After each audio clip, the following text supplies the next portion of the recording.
At this time, we tech it out, share some of the latest technology news and info.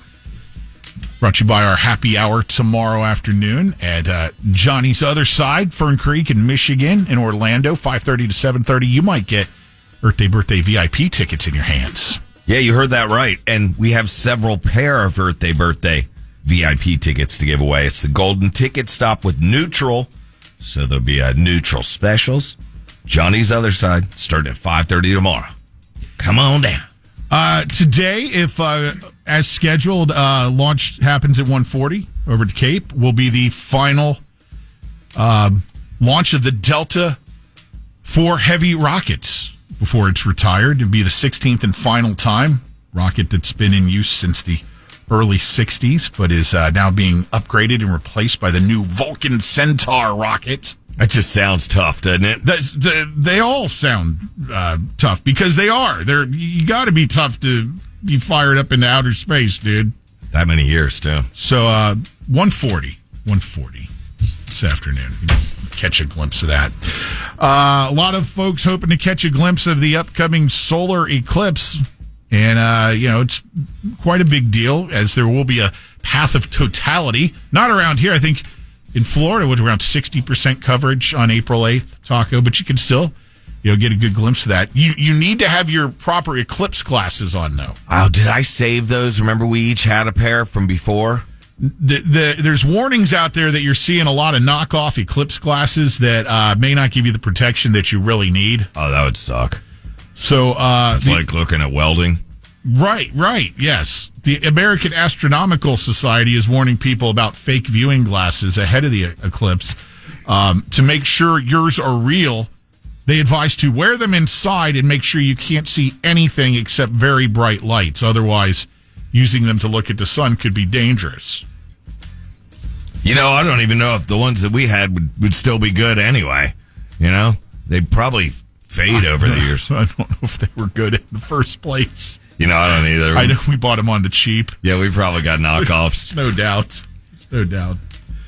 All right, Major League Baseball season opens today in ballparks across the country. Traject Arc pitching machines use baseball's high-tech data to mimic the way balls break from every big league pitcher and has been approved by Major League Baseball for use in this year's in batting cages this year by players. These things, dude, they're massive. They're expensive. Yeah. But each machine costs between $15,000 to $20,000 a month as part of a 3-year lease. So you lease these things, and a lot of the teams are. Your players can say, "All right, Ohtani. I want you to throw me pitches from whoever," and it replicates the exact.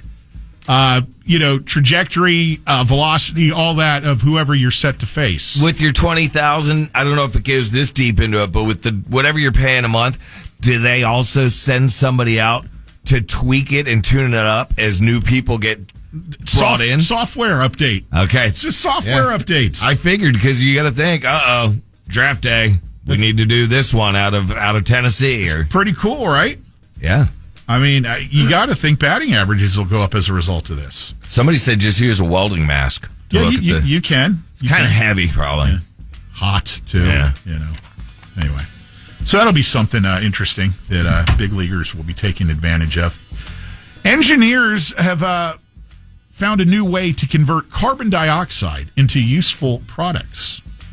This from the scientific minds at MIT, where chemical engineers had devised an efficient way to convert carbon dioxide into carbon monoxide, a chemical precursor that can be used to generate useful compounds such as ethanol and other fuels. Good. So that's great news. It's a good move in that direction. It's would need to be scaled up for industrial use, so this is in its infancy right now, but definitely a good development there by MIT engineers. What else we got happening here? New court filings reveal that Mark Zuckerberg encouraged his Meta executives to create a Project Ghostbusters, a new secret initiative that used Anavo, a virtual private network, to figure out a new way to get reliable analytics about his competition. Specifically, Snapchat YouTube and Amazon. So basically, Meta's accused of wiretapping competitors to mine for data. These guys, man, are cutthroat. Anyway. What's Zuckerberg going to do? Find me. I'll write the check. Gotta run a business, man. What are you going to do? The tech behind a flying car that was originally developed and successfully test flown in Europe, we talked about this a while back when they were demonstrating it, has been bought by... Ready. The technology has been bought by, who do you think? Go ahead. The Chinese. The flying car powered by a BMW engine and normal fuel. The air car flew for 35 minutes between two Slovakian airports in 2021 using runways for takeoff and landing, and just takes about 2 minutes to transform from a car into an aircraft. These vehicles will now be in the hands of China. Yeah. Wonderful.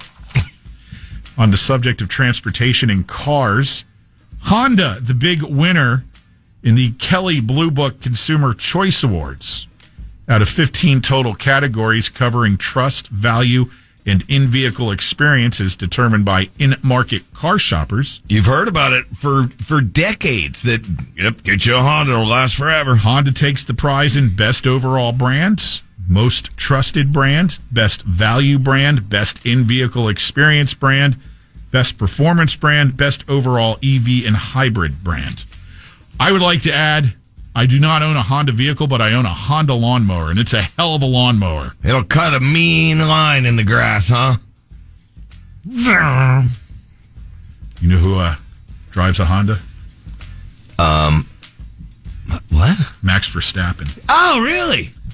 I should know that, seeing as You're the anchor of the F1 desk. Yeah, seeing as I root for him. I've never even watched an F1 race. And finally, there's this. Old technology, definitely in vogue again. We've seen this uptick for years now. And now it's no longer a trend, but it's completely valid. Vinyl records have once again outsold CDs for the second year in a row. People bought 43 million vinyl records last year. That's 6 million more than the number of CDs sold in 2023, making this the second time since 1987 that's happened, and reflecting the steady 17-year running growth of vinyl sales. Pretty cool. The only problem, and this is because I've gotten back and rediscovered my joy of vinyl, and what's the problem? Continue to punish myself for selling my vinyl collection in the first place. Now you just got to move on from things like that. The price of vinyl, is ridiculous. Not only the new stuff, but even buying used is just it is ridiculous. So if you can get over that hurdle. What I'm trying to say here is I'm not going to be able to grow this collection as quickly as I'd like to. Of course Because not. I've got stuff to do with my money, like pay bills. Yeah, you have a water bill and a power bill. And a family to support. But that new vinyl. Right. Anyway, there you go. Some tech news for this week. Lynch and Taco.